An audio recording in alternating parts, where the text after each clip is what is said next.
I've been ladling the gravy pretty hard lately.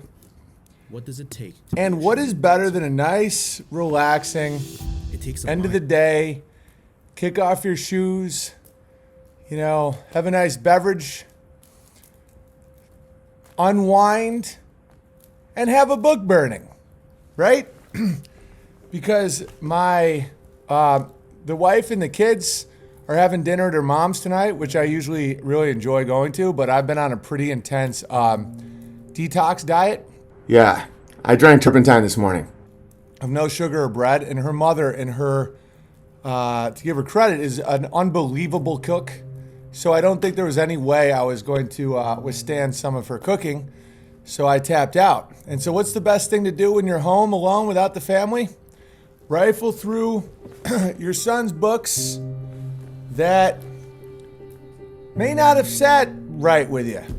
And you don't want to do it in front of them. But when you have something called Fossils Tell a Tale of Long Ago, Forest Diversity, Dinosaur Lie, Evolution Lie, it's time for a good old-fashioned fireside chat plus some book burning. All right, let's first start with Dinosaur Rocket. As you can see, look, here's the, this right here is the lunar rover. Oops. Dinosaur Rocket. Triceratops, Allosaurus, all of these dinosaurs by Penny Dale. Dinosaur Rocket waiting on the launch pad, having final checks. Wow, this is going to be a really good book. Check, check, check. Astronaut dinosaurs riding on the bus to the giant rocket. Vroom, vroom, vroom. That's a lie. Lie, lie, lie, lie, lie. So my boy will never bring this book to me again and say, Dad, will you read me this book? No, we're having a good old-fashioned book burning. Vroom. As you can see the media here. Brave dinosaurs climbing into the rocket right on the top. You see the media there? You see the media? Oh, book burning. Clank, clank, clank. Nervous dinosaurs pressing buttons and waiting to start. Oh, what are they gonna do? Are they gonna get on the rocket and go to the moon? Oh, book burning. The countdown to launch. 10, 9, 8, 7, 6, 5, 4, 3, 2, 1, and it's off! Being burned.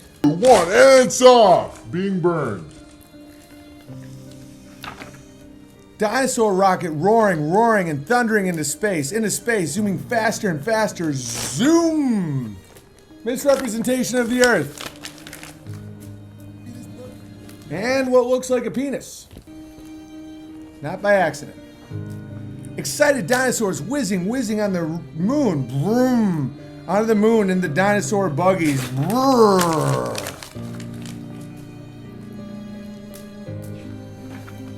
Proud dinosaurs posing with their flag. The flag of the first dinosaurs on the moon. The media is right there. Wow, let's see what's on the next page. The flag of the first dinosaur on the moon. Flash, flash, flash. Laughing dinosaurs playing, floating in space. Kick. They're playing soccer in space? Oh, this, ladies and gentlemen, this is a nice therapeutic, good old-fashioned, all-American, therapeutic, enthusiastic book burning. Floating in space and playing soccer. Kick. Quiet dinosaurs stopping to look at their planet. The blue planet so far away. Home. All eyes. Home. Happy dinosaurs blasting off of space on their way home. Bye, they say. Hooray, they land in the ocean. Oh no, it's burning. Hero dinosaurs splashing down, safe and sound, back on Earth. Hooray! Outside broadcast vehicle, rigid inflatable boat, moon buggy, rockets. Every single thing on this page is either evil or a lie. So my kids are not going to be reading it. So Dinosaur Rocket in Space. As a book, I give it a 0. As kindling, I give it a 10. This is just straight programming. The dinosaurs may have oh yeah, and then they play soccer like a young kid. It's evil. It's totally evil. Next up, fossils. Tell of long ago. Who's this by? Aliki. Let's just hang out. Let's get it going a little bit here.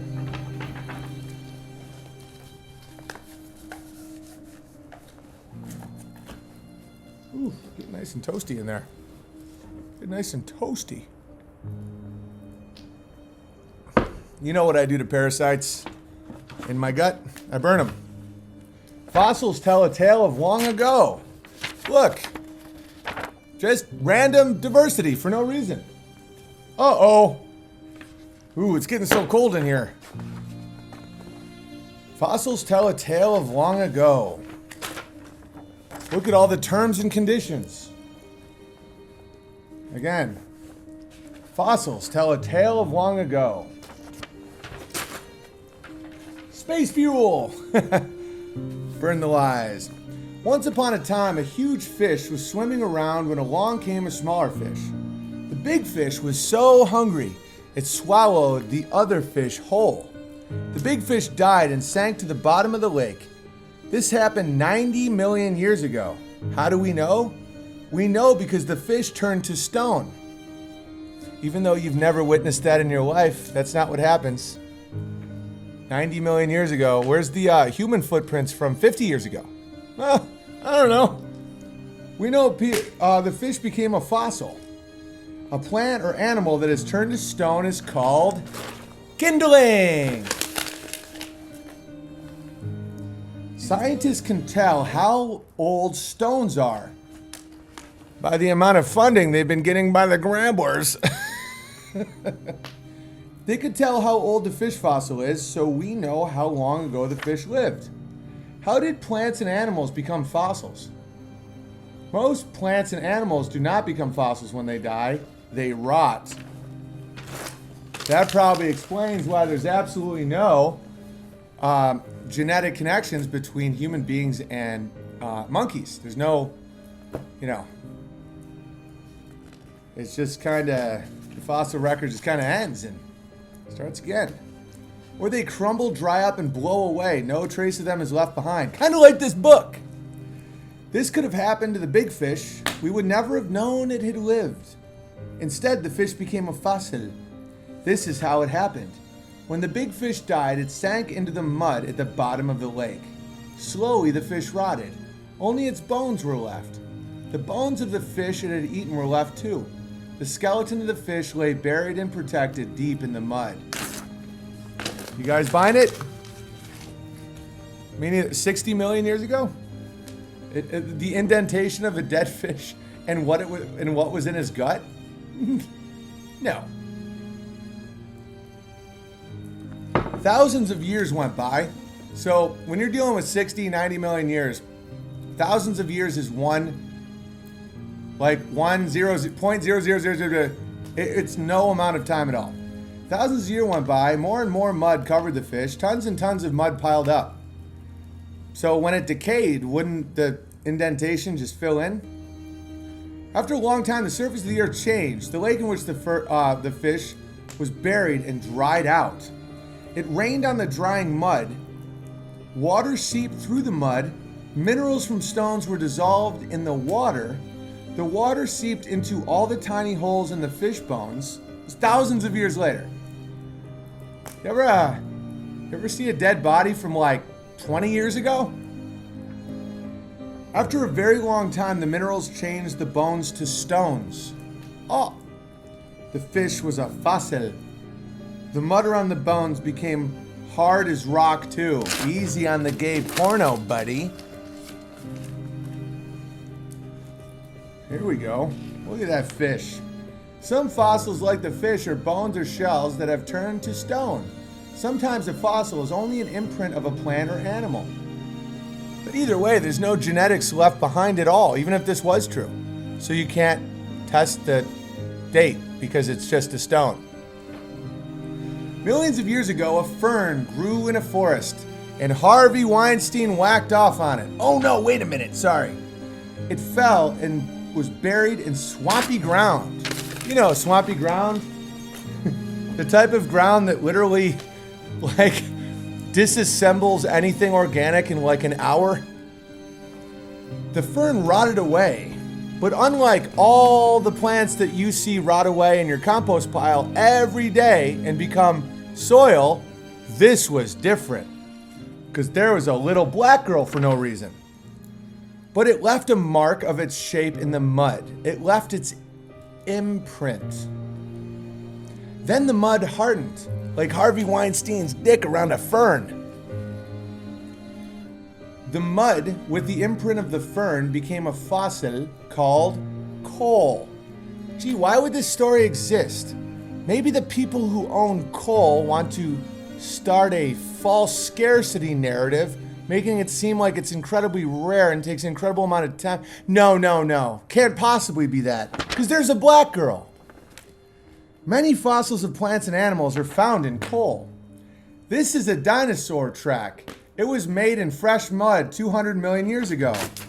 And you know this because you have a black girl, a Chinese girl, a scared white boy, a gay white boy, a black boy with his arm around a white boy, and a girl in the back for no reason. It's almost like programming like a Banana Republic ad. In nature, how often do you see that set up unless it's forced by a tyrannical government? Hot melted stone from a volcano filled the dinosaur's footprint in the mud. The stone cooled and hardened. A few years ago, fossil hunters called no, I'm just kidding. Because it's also the Royal Society. I'm not going to pin it on anybody. Dug through the stone, they found an exact imprint of a dinosaur's foot. Oh, no way. Their funding depended on it. What are the odds? Not all the fossils were found in stone. Some are found in the frozen ground of the Arctic. This ancient mammoth was a kind of elephant. It was frozen thousands of years ago. It was found not long ago buried in the frozen ground. The grass it had been eaten was still in its mouth. What could have killed it? And what could have found it? Was it funding? The mammoth was fresh enough to eat. Whoa, really? Someone who ate a piece said it was dry and not very tasty. But what could you expect from an ancient mammoth? Although the children we just saw were all oddly diverse, every scientist here looks like they're from the same tribe.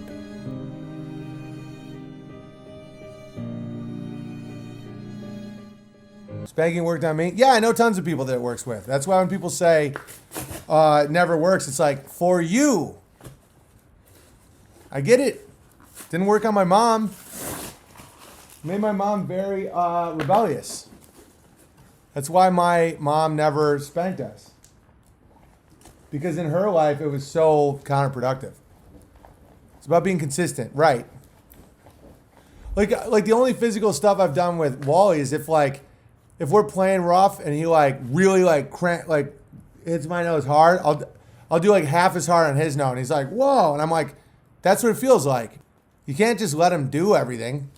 You have to show the boundaries.